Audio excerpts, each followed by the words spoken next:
نحمده ونصلي على رسوله الكريم اما بعد فاعوذ بالله من الشيطان الرجيم بسم اللہ الرحمن الرحیم۔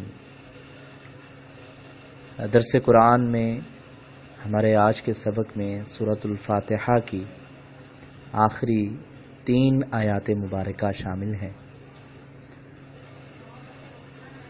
ایاک نعبد و ایاک نستعین، ہم تیری ہی عبادت کرتے ہیں اور تجھ ہی سے مدد چاہتے ہیں۔ اہدنا الصراط المستقیم، ہمیں سیدھی راہ پر استقامت عطا فرما۔ صراط الذین انعمت علیہم، ان لوگوں کا راستہ جن پر تو نے انعام کیا۔ غیر المغضوب علیہم ولا الضالین، نہ کہ ان لوگوں کا راستہ جن پر تیرا غضب ہوا اور نہ ہی ان لوگوں کا راستہ جو گمراہ ہوئے۔ آمین، یا اللہ قبول فرما لے۔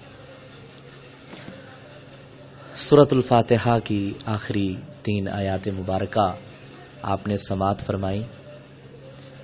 اب ان آیات مبارکہ کی مختصر تفسیر بھی سماعت فرما لیں۔ پہلی آیت جو آج ہم نے تلاوت کی وہ سورۃ الفاتحہ کی آیت نمبر 5 ہے۔ اللہ تعالی نے فرمایا اپنے نیک بندوں کی بات کرتے ہوئے،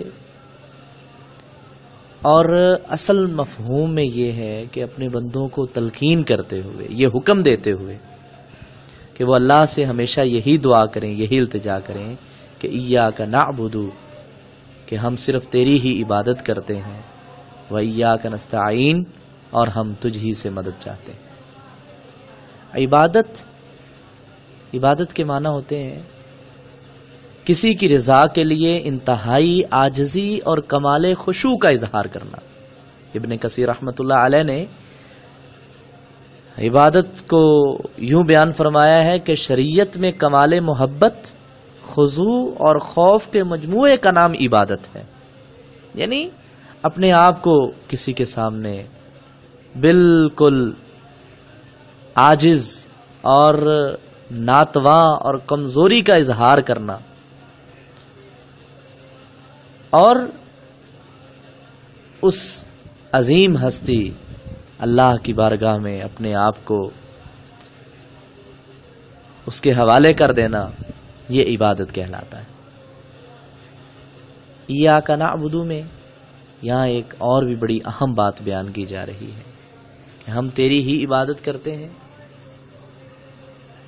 گویا کہ صرف توحید کا اعلان کیا جا رہا ہے کہ عبادت وہی ہے، اللہ کے ہاں قبول بھی وہ ہے جس عبادت میں توحید ہو، اور ایسی عبادت جس میں توحید نہ ہو وہ اللہ کے ہاں قابل قبول نہیں ہے۔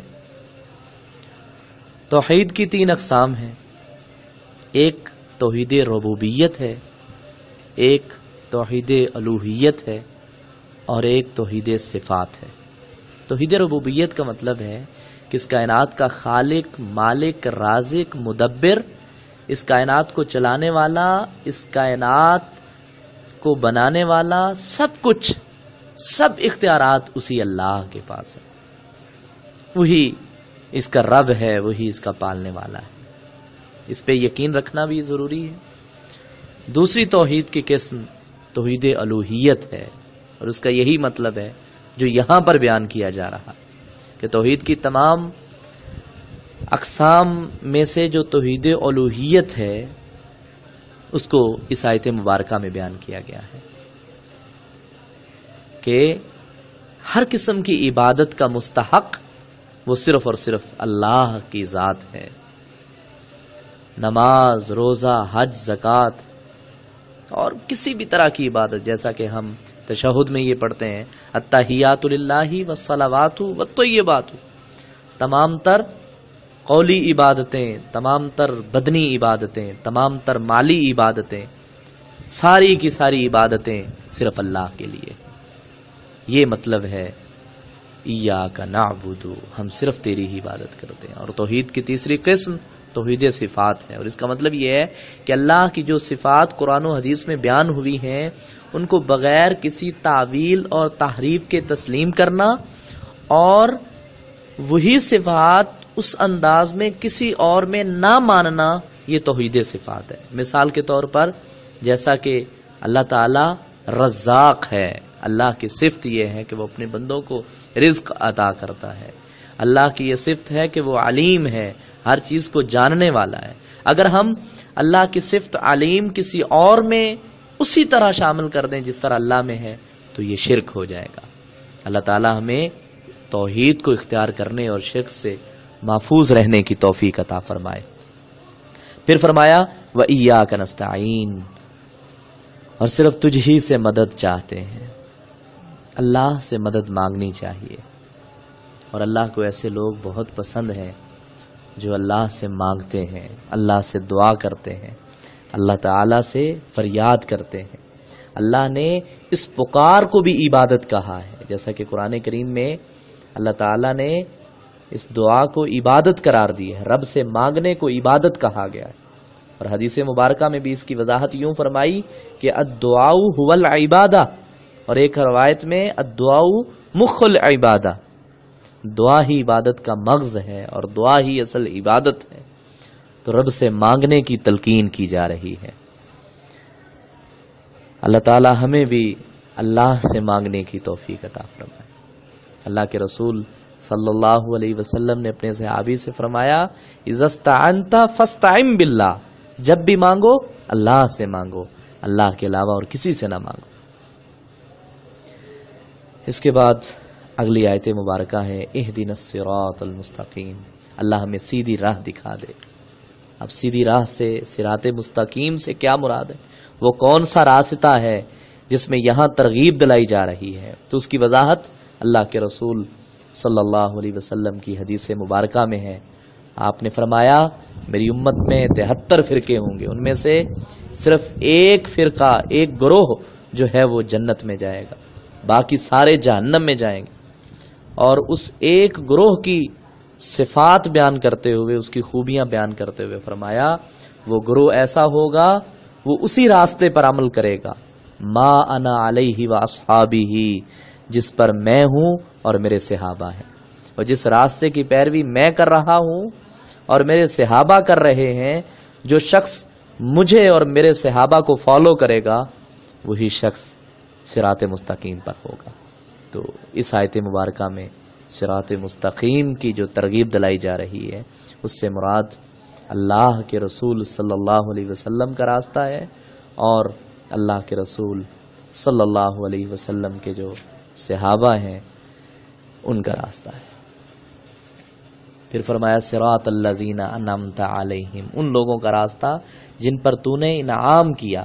تو یہ وہی لوگ ہیں جو انبیاء ہیں، جو صالحین ہیں، صدیقین ہیں، شہداء ہیں، یہ انہی کے راستے کی وضاحت ہے۔ جیسا کہ قرآن کریم میں سورہ نساء میں اللہ تعالیٰ نے فرمایا وَمَن يُطِعِ اللَّهَ وَالرَّسُولَ فَأُولَٰئِكَ مَعَ الَّذِينَ أَنْعَمَ اللَّهُ عَلَيْهِمْ مِنَ النَّبِيِّينَ وَالصِّدِّيقِينَ وَالشُّهَدَاءِ وَالصَّالِحِينَ وَحَسُنَ أُولَٰئِكَ رَفِیقًا، جو اللہ اور رسول کی اطاعت کرے گا یہی وہ لوگ ہیں کہ جو ان لوگوں کے ساتھ ہوں گے جن پر اللہ نے انعام کیا۔ کن پر انعام کیا؟ نبیوں پر، صدیقین پر، شہداء پر، صالحین پر۔ اور اللہ نے فرمایا وَحَسُنَ أُولَٰئِكَ رَفِیقًا، اور ان لوگوں کی رفاقت بہت ہی عمدہ اور بہترین ہے۔ پھر فرمایا غیر المغضوب علیہم ولا الضالین، سوائے ان لوگوں کے راستے کے، یا اللہ ان لوگوں کا راستہ نہ دکھا کہ جن پر تیرا غضب ہوا اور جو گمراہ ہوئے۔ تو مغضوب علیہم سے مراد مفسرین کا اتفاق ہے کہ اس سے مراد یہود ہیں، اور ضالین سے مراد نصارہ ہیں، عیسائی ہیں۔ تو اللہ تعالیٰ نے ان کو مغضوب علیہم اور الضالین کہا ہے، اور ساتھ ہی اپنے مومن بندوں کو سکھا دیا ہے کہ وہ ان لوگوں کے راستے پہ نہ چلیں جو گمراہ ہو گئے یا جن پر اللہ ناراض ہو گیا۔ سورۃ الفاتحہ کے آخر میں آمین کہنا یہ بھی نبی کریم صلی اللہ علیہ وسلم سے اور آپ کے صحابہ سے ثابت ہے. حضرت ابو ہریرہ فرماتے ہیں آپ صلی اللہ علیہ وسلم نے فرمایا کہ جب امام ولضالین کہے تو تم آمین کہو، اور جس کا آمین کہنا فرشتوں کے آمین کہنے کے مطابق ہو گیا، موافق ہو گیا، ان کے ساتھ مل گیا، اس کے پہلے گناہ بخش دیے جائیں گے. یہ صحیح بخاری شریف کی حدیث مبارکہ ہے. اسی طرح حضرت عبداللہ ابن زبیر رضی اللہ تعالیٰ عنہ اور ان کے پیچھے جو مقتدی تھے وہ اس قدر بلند آواز سے آمین کہتے کہ مسجد گونج اٹھتی. اللہ تعالیٰ ہمیں قرآن پاک کو سمجھ کر اس پر عمل پیرا ہونے کی توفیق عطا فرمائے. جزاکم اللہ خیرا وآخر دعوانا ان الحمد للہ رب العالمین.